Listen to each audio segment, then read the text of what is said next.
Hello, everyone, and welcome again to the second episode of King Arthur and the Lady of the Lake. And for full transparency, we have literally paused and then restarted the recording again. So that's why we're dressed in the same clothes and we look exactly the same. And Helen has the same wonderful earrings on. There they are. All right, so we're going to continue that discussion that you and I had 5 minutes ago, but everybody listened to a week ago, and that was damned if we do, damned if you do, damned if you don't, the paradox of success. And we're going to pick up where we left off, and that is around what we spoke about in the previous episode and move on a little bit from that. So we talked about how we feel and the things that we sometimes deal with as a result of moving forward and having good quality boundaries and having the perception of success in other people's minds, and what that even means to other people and to us too.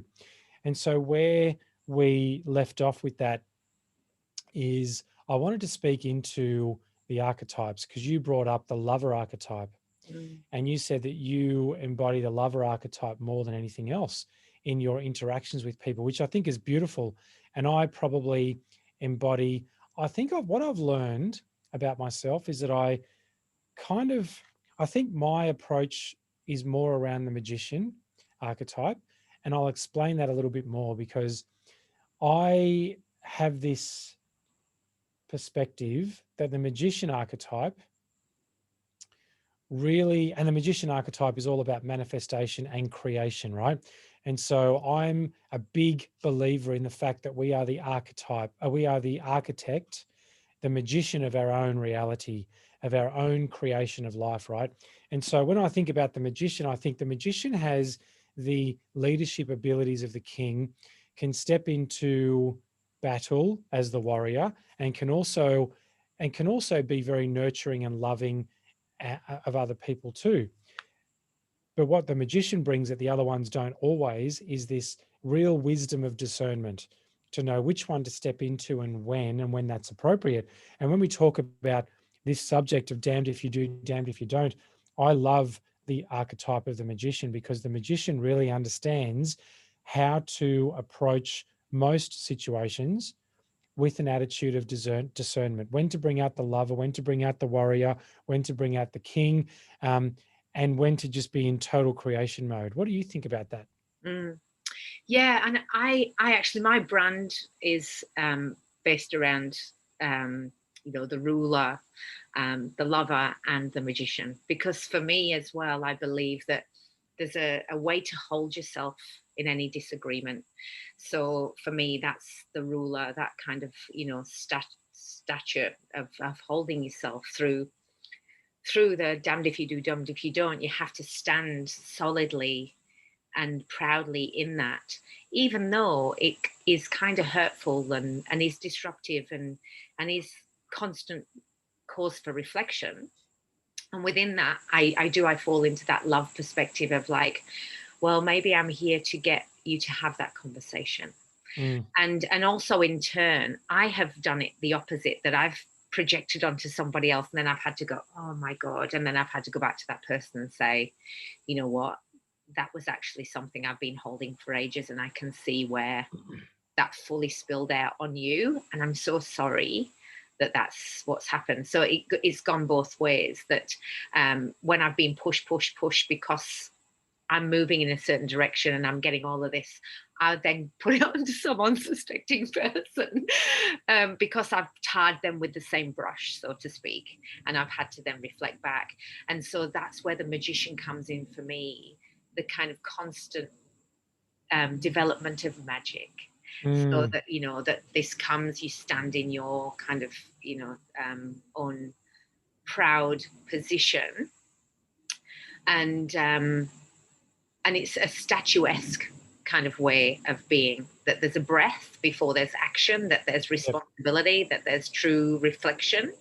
And then, I come at it from that loving perspective, of course, but then let's create magic out of it. Like, let's really look at what the magic is within this. What can we walk away from? What can we create that wasn't there? What are we all going to walk out? And it's kind of like, ding, and then all of a sudden we've got this thing that, didn't exist before, and there's a bigger depth, there's a bigger Mm. realization, there's more than there was before. And Yeah, of which I course, you love. have to have two people who are willing to I go was just going to into say that, that. Helen. I was just going to Yeah. say you So you need can't create magic where there isn't any, if you know what I mean. So it's kind you of need like a you willing have to have, participant.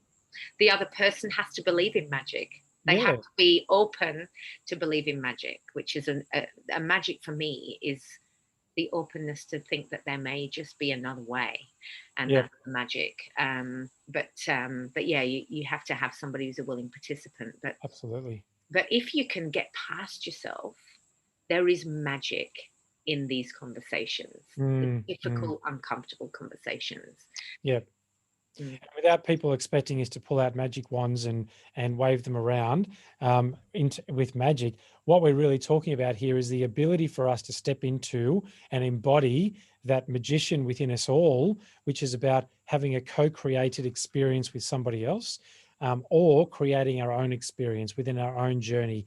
And so this is where this subject comes into it again, where we talk about, this paradox. It's like, what do we want to what do we want to create here? And this is the discernment.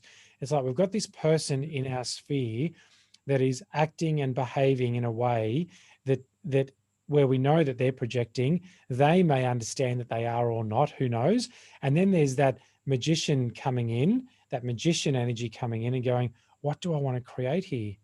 do i mm, want to do I want to create something with this other person? Do I want to move on? And do I feel like there's a willing participant here that could co-create a good quality experience? And then we can form a deeper bond and move on, and it's better for both of us.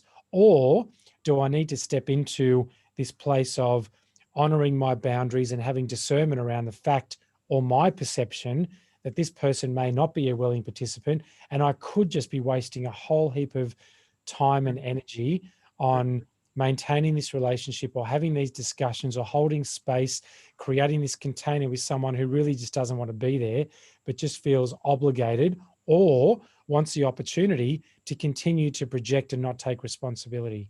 mm, mm. So, And yeah, um, and that is as well when you are doing something, especially yourself, like at the moment, you are really globally showing up. So you're being seen in different countries on different channels and doing all these different things. And as soon as you become part of that scenario, of then that wider audience of disapproval or mass yeah, appreciation, it goes both ways, of course, that we don't have the control over the public narrative over what mm, you're triggering. So yep, you have to become really really solid in knowing your own reasonings and your own purpose and your own drive, and absolutely. be really committed to your own values, like that, the love of your own mission in a way, Mm-hmm, mm-hmm. to be able to ignore it, because you can never fix that. You can't fix that. You can't And nor stop is it our responsibility to do so. it. Yeah, So you have to just kind of be comfortable. You have to get comfortable with the discomfort of knowing that people hate you for whatever their reason is, believing that it is you, and that yep. you have to go, well, that's okay, and I don't have to defend myself against that. That's actually very, very difficult. Oh, Um, it really is. And that requires us to step into the observer, right? that's To be right. able to be able to observe not just ourselves but other people. And I do this all the time. People that I'm connected with, even something as superficial as Facebook, right? People's behavior changes towards you depending upon the level at which they are being internally disrupted by you, right? And Mhm. I've just seen this. So there's this one particular person who at one point was liking and loving and commenting on literally everything, right? And then we started being in similar clubhouse rooms together, and I would speak and this other person would speak, and I would start to realize and start to understand that, or observe that more and more this person would talk over me and contradict me and interrupt me. And that just goes against clubhouse etiquette, if anybody knows what clubhouse is all about. And then the interaction on social media started to wane, and now there's nothing. And I know that this person is just challenged by me, feels like I'm going to surpass their level of what they perceive as success. Mm, And yeah. and I can see it so clearly. And this person is Australian as well, and there's a tall poppy syndrome thing happening here, and I can see it. You can just observe it. No judgment at all around it. It's just an observation. And so I now choose to just observe that, and I observed it, and I'm not engaging in it. Yeah. Right. And I'm cool with it, and it's okay. Like, you could, and I think if more people were able to step into this energy of observation, and this is where the magician comes in for me. It's Mm, like you observe and then you discern what needs to happen here. Do I need to lead more? Do I need, as the king, do I need to go into battle? Which of course I don't need to. Do I need to show compassion? Well, yes, I can, but from a distance, right? Because I can see what's happening. mm, And so the magician steps in and goes, all right, well, I'm just going to continue to create my own experience here. And I don't have a willing participant over there. And that's okay. So I'm just going to be over here and do my thing and mm. not worry about what's happening over there. Yeah. Yeah. Yeah. Yeah. I totally agree. Like the observer is, I mean, it's like observing the world at the moment. You just Yeah. have to kind of observe what's going on, and observe what that means to you, knowing that it means something else to somebody Yep. else. And Yep. and often I don't have an opinion on something, not because I'm avoiding having an opinion, because I'm observing what's happening, and I haven't made up my mind. I'm not connected enough to have an opinion as such, but I'm just aware of all the opinions, and I'm enjoying that. But I'm not into. I don't necessarily want to engage in disagreeing, because I can kind of see everybody's point of view, Mm. and I can see where each person's coming from, and I really enjoy observing. And it's interesting as well that compassion to allow people to be in their difficulty Yep. without telling them they're wrong either, to just kind of go, yeah, well, I'm sorry you feel that way, and almost kind of, Yep. share it with love and move on, because you cannot be responsible for another person's behavior, and you can't, take a horse to water but you can't make them drink, that whole thing. But I know that it's actually really difficult to get to a point of having that kind of realization as well. The reason that we are doing what we're doing is has been a tough road, right? Really, absolutely. Like, I um, will be the first to put my hand up and say it has been a shit show over the years, right? Just getting to the point where I'm so comfortable within my own skin, within my own consciousness and everything, that I don't feel the need to analyze, project, and just take that example that I spoke about before. It's like I don't even feel the need to send this person a message and say, hey, what happened? mm, What's going on? Your behavior has obviously changed. What have I done? Because I know that I have showed up with respect and love and compassion, and I haven't really done anything that I feel could be construed as bad behavior. mm, Right? I can totally see that person just feels challenged and feels like I'm somehow a competitor, or somehow just feels disrupted by me. mm, And mm, that's cool. Deal mm, with that within themselves, and I don't have to engage in it. So it's actually a very powerful place to be. mm, And it requires, but what it requires from us is it requires deep levels of confidence, self-confidence, self-worth, embodiment, and understanding that we don't actually need validation and approval from anyone to do our thing, and have boundaries, good quality boundaries, that that means that we don't need to allow all of this other stuff into our sphere. mm, mm. And that's really Yeah. hard for people. Mm. And I don't defend anymore. I think that's a big thing, just believing it so that you defend it. You have to Yep. defend yourself, and the more strong the message, and the more that you want to disrupt society to create change, Yep. the more difficult it is. And I don't even feel that, I almost feel sometimes like I actually want you to take me out of what I'm talking about. I don't even want you to look at my person. I would just like you to hear what I'm saying, because Yep. it's actually the message and the um, what I want to come through for the greater good that I'm interested in you Yep. hearing. I don't care about what you think about what I look like, or I don't care what you think about um, this part of what challenged you, that it's me that challenged you. It's actually not. It's obviously the message that's challenging you, or Yeah. what I'm about that's challenging you. So can we remove me kind of out of it and talk about the message that I'm bringing, that is challenging?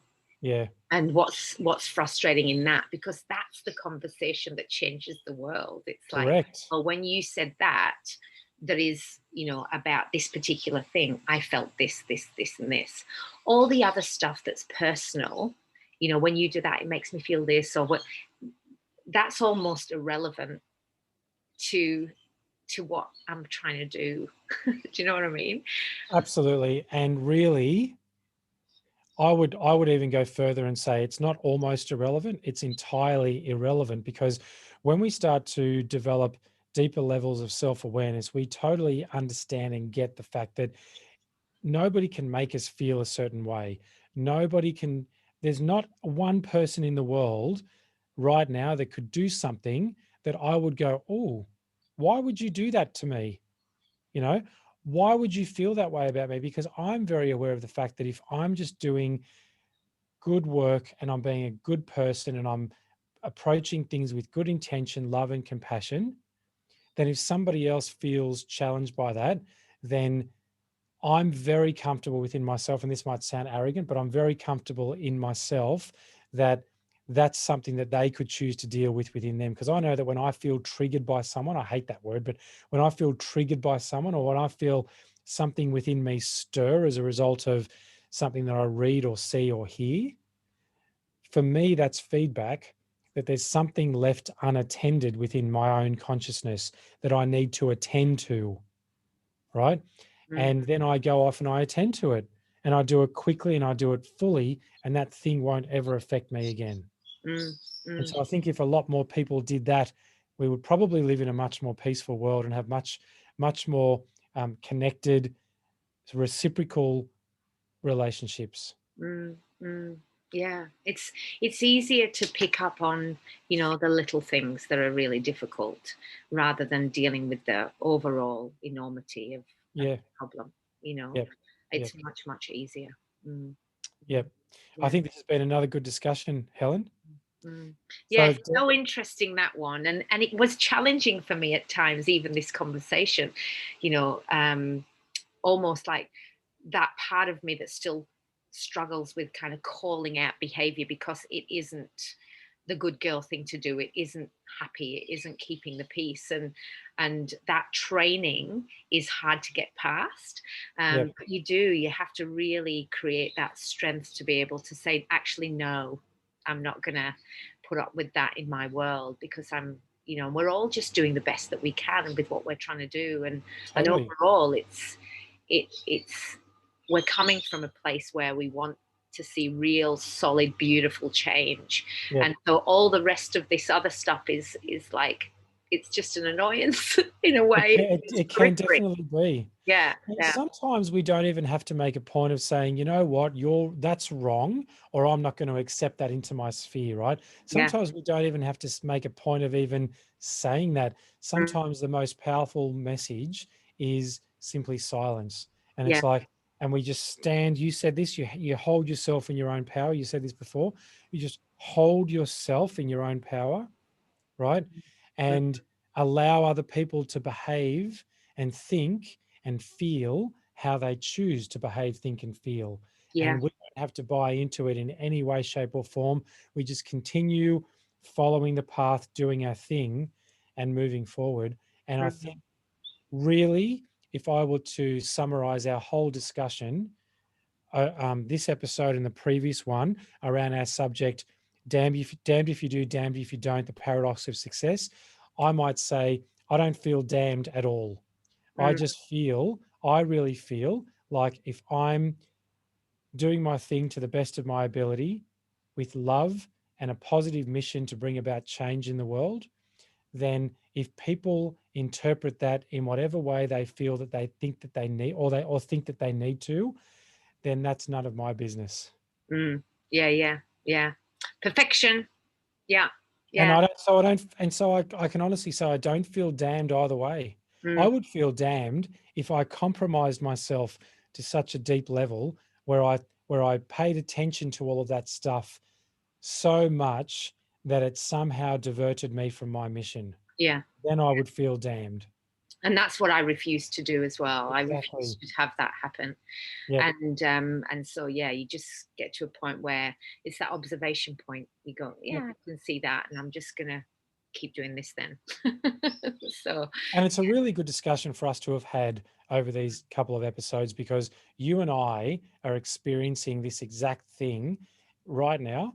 mm, And plus, we have over the last few months as well. mm, And the people that we have worked with, some of the people that you and I have chosen to work with, when we've gone, no, actually, no, this is what we agreed upon, mm, and this is what I'm paying for, and you haven't delivered, right? When we stand in that, and that really challenges people, or when we go, actually, no, anything that carries my brand is going to be at a certain level, and I expect a certain quality, and it really challenges people, because it's like, well, no, whatever it is that they think or whatever it is that they do, we mm, have a boundary, we have a standard, and mm, if people don't want to play at that level, then we will simply. I know for me, it's like, okay, cool, that's all right.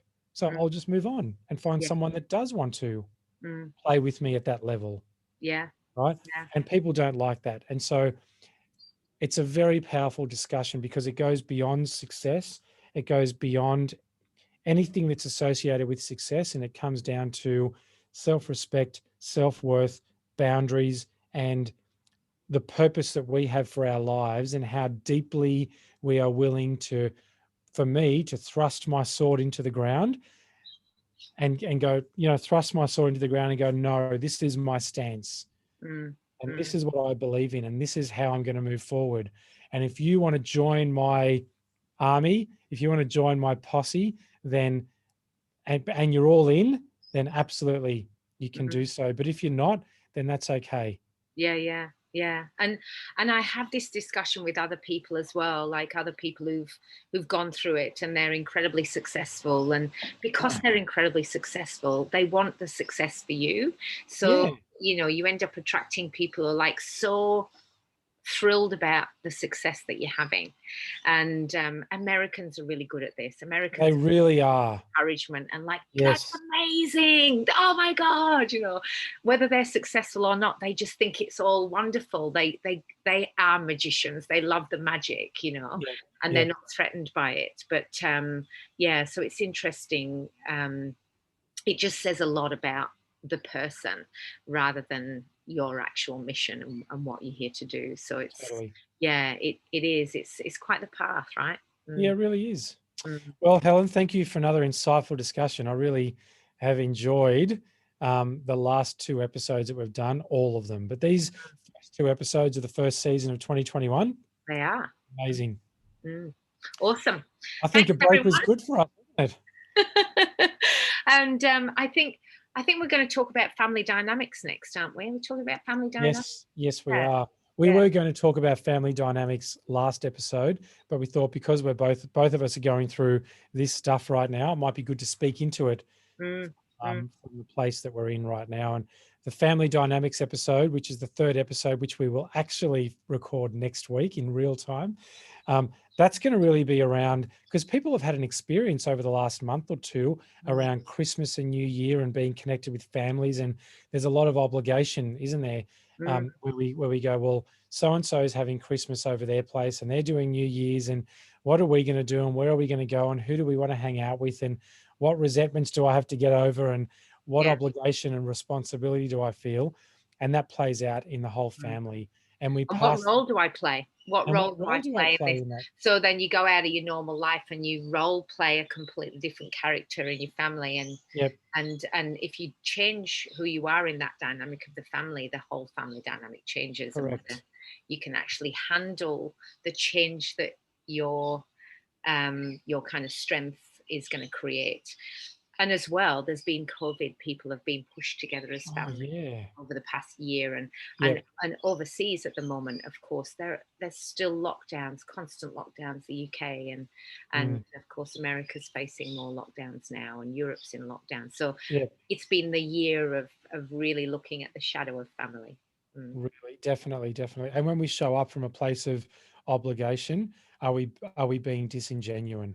mm, mm. So It is. that's something that I really want to speak into next week as well. Mm, I mm, spent so many years showing up in a disingenuous way mm, in with not my immediate family, but more so extended family, um, because there was a sense of obligation and because I felt like I had to be a certain person and act a certain way in order to feel accepted, and not ostracized.